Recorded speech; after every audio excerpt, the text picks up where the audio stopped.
Bismillahirrahmanirrahim. Halo, Assalamualaikum warahmatullahi wabarakatuh. Jumpa lagi dengan saya di Kanebo Channel.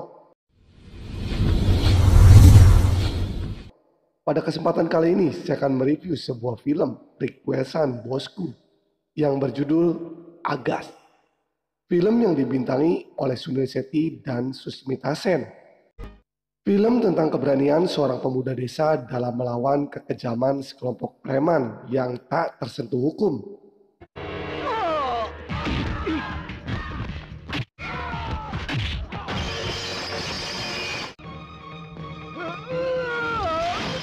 Sebelum menyaksikan keseruan film ini, tak bosan-bosan saya ucapkan terima kasih untuk bos-bosku yang sudah subscribe dan terus mengikuti review film dari saya.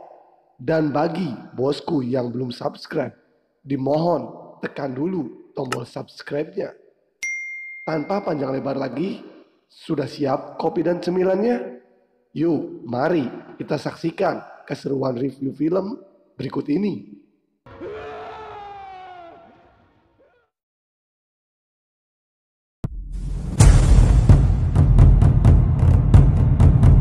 Kanebo nih bos, bukan entertainment doang. Di sebuah pasar terjadi keributan antara pemilik toko dan pedagang kaki lima. Seorang pemilik toko marah pada pedagang yang berjualan di depan tokonya, dikarenakan si pedagang menjual barang yang sama dengan apa yang ia jual, tapi dengan harga yang lebih murah. Sang pemilik toko mengancam akan melaporkannya pada polisi, tapi pedagang kaki lima menjawab bahwa dia pun sudah mendapat izin dari sang penguasa atau preman pasar dengan memberikan japrem setiap harinya. Melihat keributan itu, Dani, adik dari Joni, sang pemimpin preman, mendekati pemilik toko dan mencekiknya, yang kemudian menusukkan sebuah pisau pada pemilik toko tersebut hingga tewas.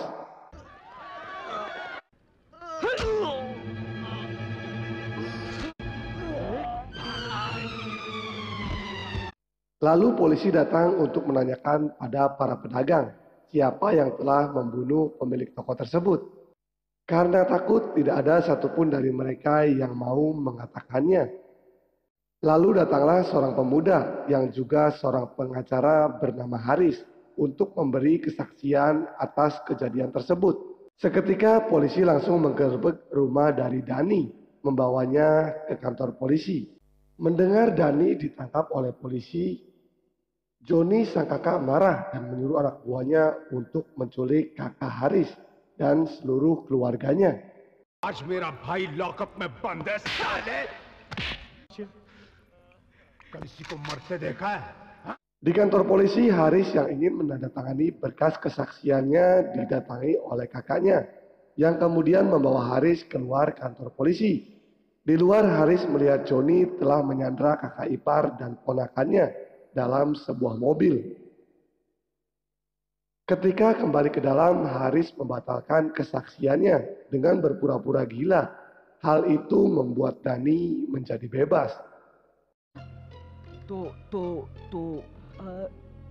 पागल हो गए हो तुम मैं भी तो यही कह रहा हूं मेरा भाई पागल हो गया हवलदार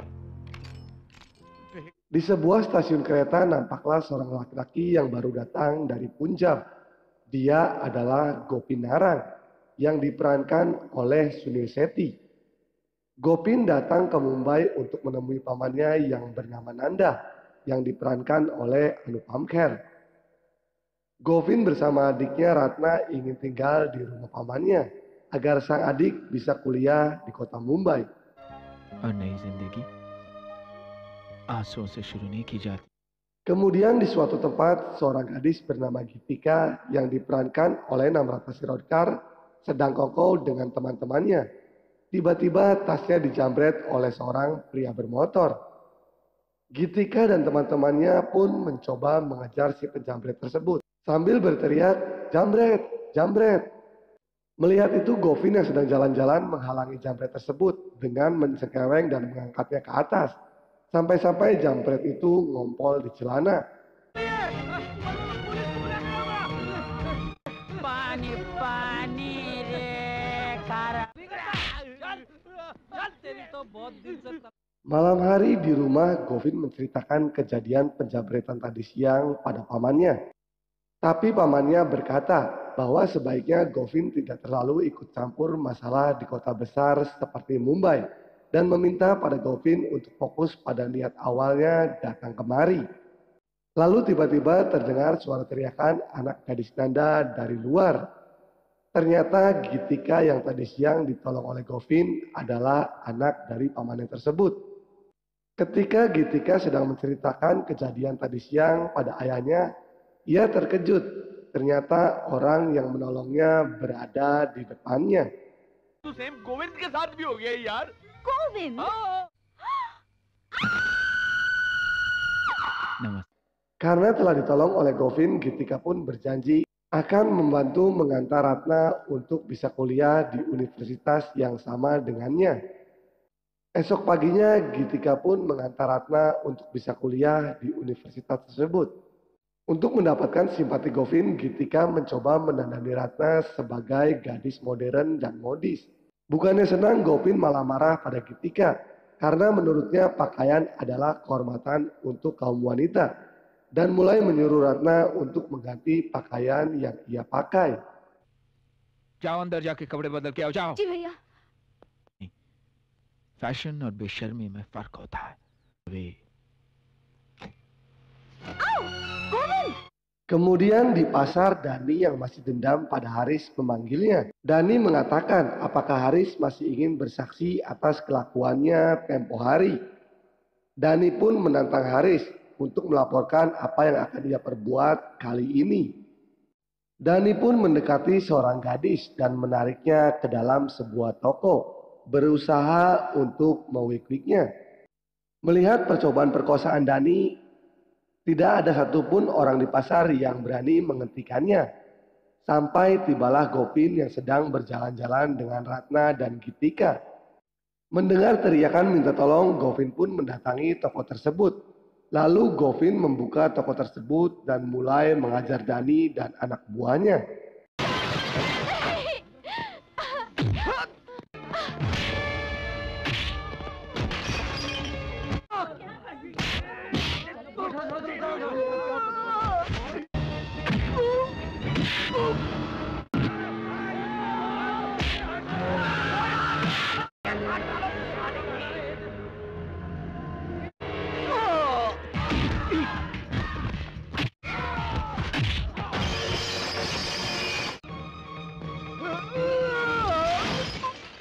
Setelah apa yang dilakukan Govin, bukannya berterima kasih, para pedagang pasar beramai-ramai memarahi Govin. Karena mereka takut jika nanti-nanti Joni, kakak dari Dani, datang untuk membalas dendam. Tidak cuma itu, di rumahnya Govin pun dimarahi oleh Nanda karena sudah berani berurusan dengan para preman pasar. Govin mengatakan bahwa dia hanya menyelamatkan kehormatan seorang gadis. Dan bagaimana jika itu terjadi pada Gitika, anak Nanda? Nanda tidak menjawab, malah menyuruh Govin agar sebaiknya meninggalkan Mumbai untuk pulang ke kampungnya. Tapi istri Nanda mengatakan jika pria seperti Govin harus didukung, bukannya malah disuruh pergi. और समोसे खा के जाओ और आलू का पराठा आ जाओ। Esok harinya, Joni yang melihat adiknya tergeletak tak berdaya di rumah sakit marah dan menyuruh anak buahnya untuk menculik Ratna di kampusnya. Gitika yang melihat Ratna diculik memberitahu pada Govin bahwa Ratna telah diculik oleh anak buah Joni. Govin pun bergegas mendatangi markas Joni. Di markas Joni, Govin meminta baik-baik kepada Joni agar mau melepaskan adiknya. Tapi Joni menolaknya. Akhirnya Govin pun mulai mengajar Joni dan anak buahnya.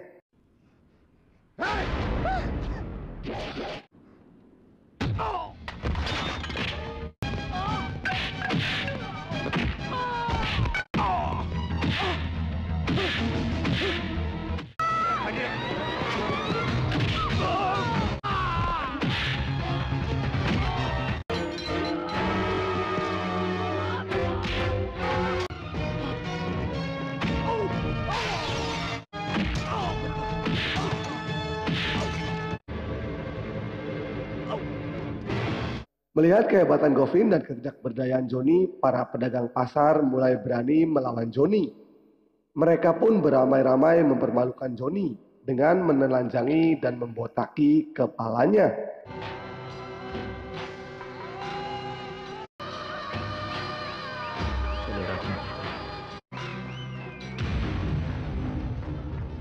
Dengan perasaan malu dan penuh dendam, Joni meninggalkan pasar tersebut. Sesampainya di rumah, Joni yang merasa sangat terhina menjadi stres. Dia pun menangis layaknya gadis, sampai-sampai tak mau makan. Lalu di rumahnya, Joni kedatangan dua pentolan penjahat yang bernama Kitty dan Karim. Ternyata di dunia perpremanan dan kejahatan masih memiliki etika juga. Kitty dan Karim yang sejatinya adalah musuh Joni menjadi bersimpati pada apa yang terjadi pada Joni. Mereka pun bersatu untuk membalas dendam pada Govin.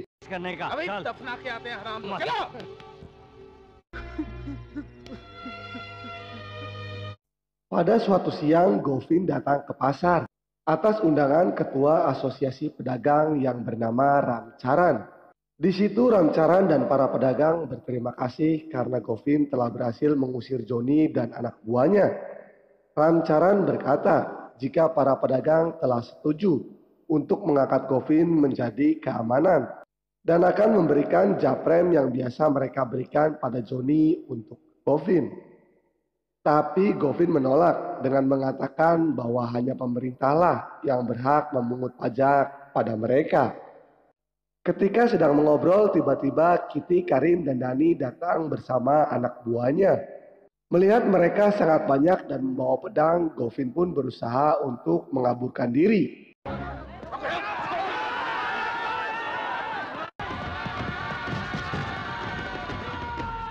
Hingga sampai di pemukiman padat bergang sempit, Govin mulai terkurung dari segala penjuru.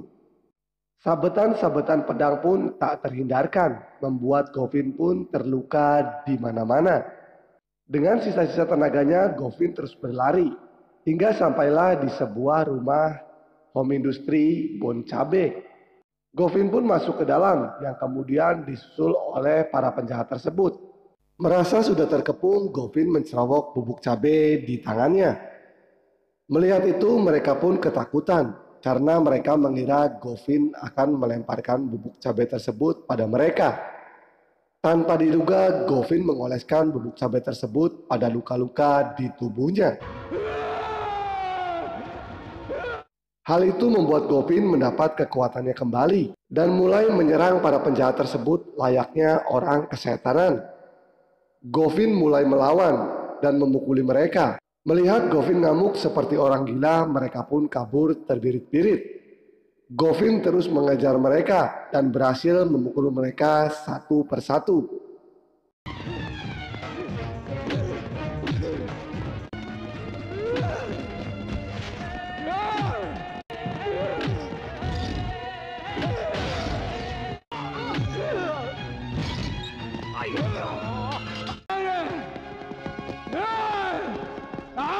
Kemudian di rumah Ramcharan datang menemui Govin untuk melihat kondisinya.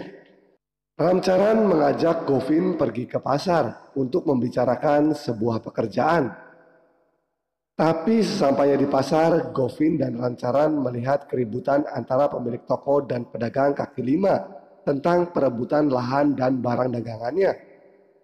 Mereka pun meminta pada Govin untuk bisa mengatur mereka agar tidak terus terjadi keributan di antara para pedagang pasar. Akhirnya Govin dan Ramcharan memberikan ide agar para pedagang mau direlokasi ke tempat baru, agar semua pedagang bisa mendapatkan lapak. Dan kebetulannya teman Ramcharan ingin menjual tanahnya dengan harga yang murah. Hariom नामक एक संस्था के ट्रस्टी रेड्डी साहब हमें 1 करोड़ रुपए में दे. Para pedagang pun setuju dan mulai mengumpulkan uang untuk iuran membeli tanah yang dimaksud. Para pedagang pun bersemangat bergotong royong membangun pasar baru. Govin yang dipercaya memegang uang membayarkan uang tersebut pada pemilik tanah yang kemudian esok harinya Govin harus pulang ke Punjab. untuk melakukan upacara penaburan abu ayah angkatnya. Ratna और मैं भी तुम्हारे साथ चलते। Namun sialnya bersama dengan itu, polisi datang membubarkan para pedagang yang sedang membangun pasar. Dikarenakan ternyata tanah yang akan dibangun pasar tersebut milik orang lain. Mereka pun tertipu.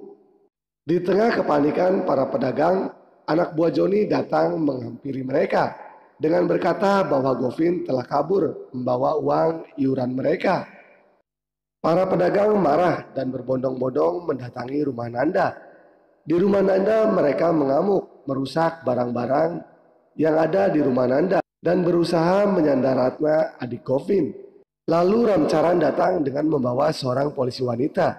Polwan ini bernama Suda yang diperankan oleh Susmita Sen. Untuk menghalangi mereka, Suda menembakkan pistolnya yang membuat seketika mereka pun diam tak bergerak. Mendengar para pedagang menyebut Govin penipu dan pencuri, Ratna marah dengan mengatakan jika kakaknya bukan penipu.